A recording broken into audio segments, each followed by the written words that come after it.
Hi friends, share বাজার রহস্য চ্যানেলে আপনাদের স্বাগত। আশা করি আপনারা ভালো আছেন এবং সুস্থ আছেন। ফ্রেন্ডস, শরীরটা ঠিক হচ্ছে না। কালকে অনেক চেষ্টা করেও ভিডিও বানাতে পারিনি, তো আমি সেই ভিডিওরই আজকে একটু কন্টিনিউশন করছি। ফ্রেন্ডস, ফরেনাররা কিন্তু কন্টিনিউয়াস মাল বিক্রি করছে, আবার পাল্লা দিয়ে কিন্তু ডোমেস্টিক ইনস্টিটিউশন ইনভেস্টর কিন্তু মাল কিনছে। অর্থাৎ কোনো জায়গাতেই এটা অভাব করতে দিচ্ছে না যে এক পক্ষ বিক্রি করে চলে গেলেও মার্কেটকে কিন্তু নামতে দিচ্ছে না। দ্বিতীয়ত হচ্ছে, আচ্ছা, এই মুহূর্তে ধরুন এখন বাজে বেলা 2:20, এখন মার্কেট চলছে, নিফটি চলছে প্রায় 22,450, প্রায় 82 পয়েন্ট উপরে, অর্থাৎ 22,500 ঘরে নিফটি চলে এসছে। বড় বড় কোম্পানিগুলো যেমন ধরুন TCS, Infosys, HDFC bank, Reliance, প্রত্যেকেরই result as per expectation better এসছে। এবং আপনাদেরকে একটা সুন্দর তথ্য দেখাচ্ছি, দেখুন ফ্রেন্ডস, কিভাবে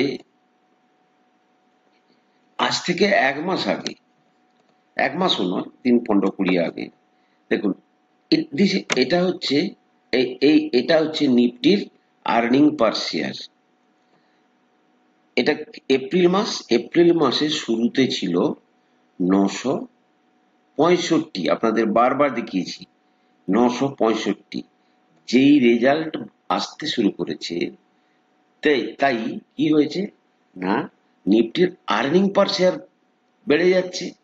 ভালো রেজাল্ট মানে তাদের আর্নিং বাড়ছে, এবং যার কারণে এর আগে যখন 22,441 কাছে নিফটি ছিল, তখন কিন্তু নিফটির পিই ছিল কোথায়, প্রায় 23 কাছাকাছি, কিন্তু আজ কোথায় আছে, 22.5। অর্থাৎ ইপিএস যদি বেড়ে যায়, আমি বারবার আপনাদেরকে বলেছি, বর্তমান মার্কেট কিন্তু খুব বেশি ওভার ভ্যালুড কন্ডিশনে নেই, ঠিক আছে? তাই মার্কেটে বিশাল বড় কারেকশন এক্সপেক্ট করা যাচ্ছে।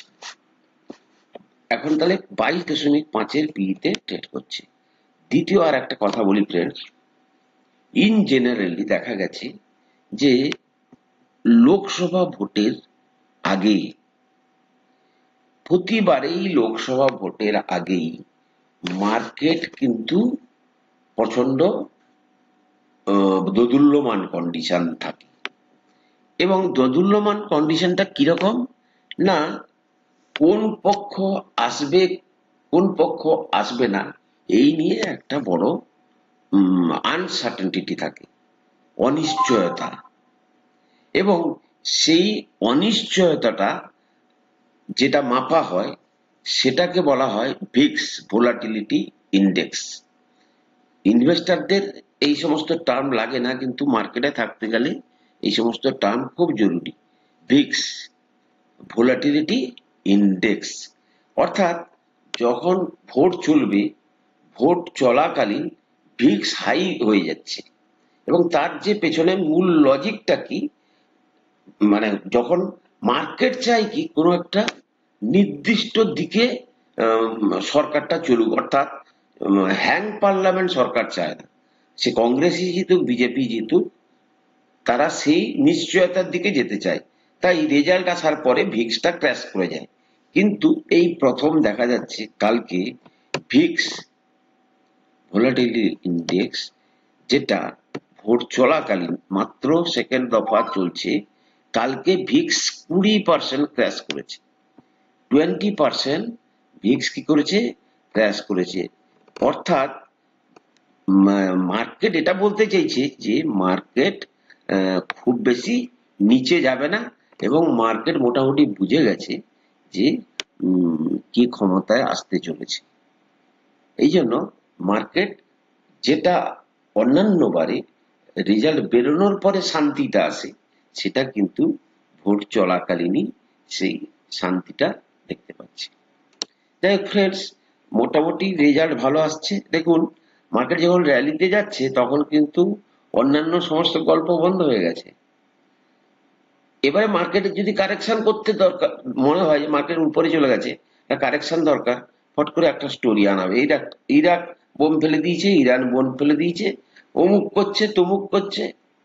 অর্থাৎ আপনাদেরকে মানে আপনাকে বোকা বানাতে পারবে না মার্কেট, যদি আপনি মার্কেটের সঙ্গে মিশে যান, মার্কেটের এনভায়রনমেন্টটা যদি বুঝে যান, তখন আপনি প্রত্যেকটা খবর মিডিয়াতে কি বলছে আর অ্যাকচুয়াল তার মানেটা কি সেটা আপনি বুঝতে পারবেন। ফ্রেন্ডস, রেজাল্ট সিজন চলছে, মানে প্রত্যেকটা কোম্পানির রেজাল্ট আসছে, অধিকাংশ কোম্পানির রেজাল্ট মোটামুটি ভালোই আসছে। এই অবস্থাতে ফ্রেন্ডস আমি তিনটে কোম্পানি আপনাদেরকে বলবো, এই তিনটে কোম্পানি নিয়ে আপনারা একটু স্টাডি করুন, কিংবা এই তিনটে কোম্পানিতে না আপনারা ছোট ছোট পজিশন নিতে পারেন। এক হচ্ছে আইসমেক রেফ্রিজারেশন, মাত্র 821 কোটি টাকার কোম্পানি। ফ্রেন্ডস, এই কোম্পানিটা কিন্তু সমস্ত টাইপের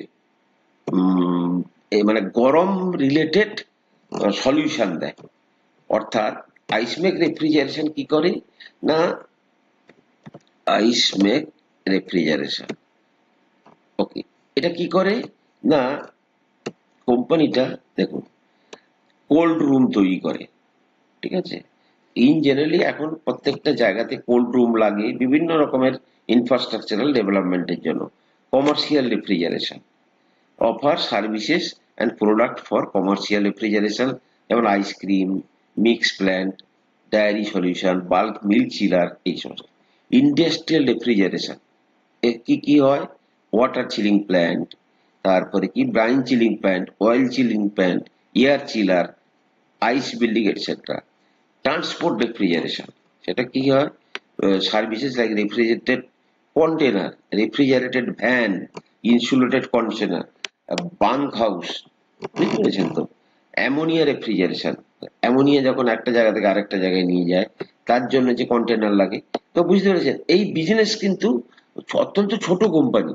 আপনারা একটা দুটো করে কিনতে থাকুন। দেখুন, আমি কোনোটা জিনিসই বলতে চাইছি না যে কালকে আপনি প্রফিট পাবেন, আমি বলছি আপনি, আমার কথা হচ্ছে এই কোম্পানি 5 বছরের পরে 5 গুণ হবে, এইটাই এই যুক্তিতে আমি কিনতে চাই।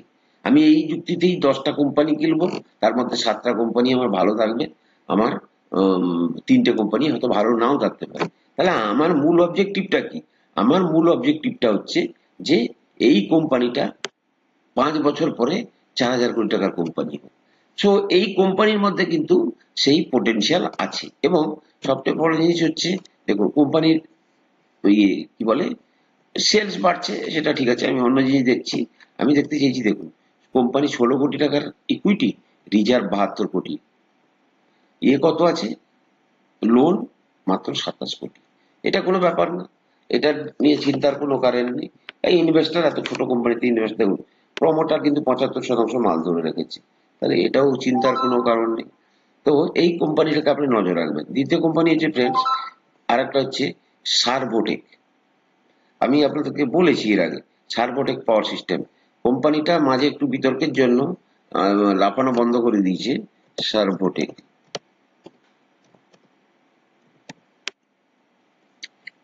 সার্ভোটেক পাওয়ার সিস্টেম কি করে না, মাত্র 1848 কোটি টাকার কোম্পানি। কোম্পানিটা কিন্তু সস্তা নয়, হাইলি প্রাইসড, বেশি ভ্যালুয়েশন। কিন্তু ফ্রেন্ডস, এই সমস্ত কোম্পানি, যদি কোম্পানির বিজনেস ইন্ট্যাক্ট থাকে, আপনি কখনোই সস্তা পাবেন না। এই সমস্ত বিজনেস, এই সমস্ত বিজনেসকে আপনি কখনো, আপনি কিনবেন ওতে মাল নিচে আসবে, কিনতে পারবেন না, ও উপরেই থাকবে, আপনাকে কিনতে হবে। এটা, এটার মেন জিনিস কি, এ হচ্ছে যত সমস্ত পেট্রোল পাম্প আছে সেই জায়গাগুলোতে চার্জিং যে ইনফ্রাস্ট্রাকচার তৈরি করার জন্য বেস্ট কোম্পানি সার্ভোটেক পাওয়ার, চতুর্দিকে, বুঝতে পেরেছেন।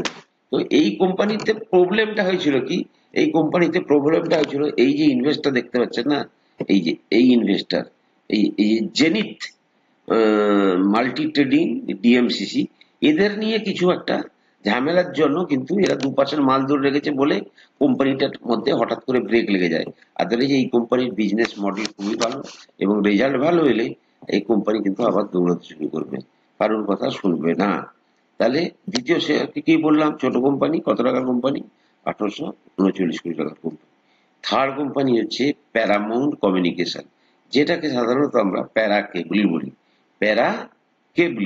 এবং কোম্পানিটা কি করে, প্যারা কেবল প্যারা কেবল হচ্ছে রেলওয়ের মেনলি রেলওয়ের জন্য বিভিন্ন রকমের কেবল তৈরি করে। রেলওয়ে ইনফ্রাস্ট্রাকচারের জন্য এই দেখুন পাওয়ার এলটি এন্ড এইচটি পাওয়ার কেবল, এই যে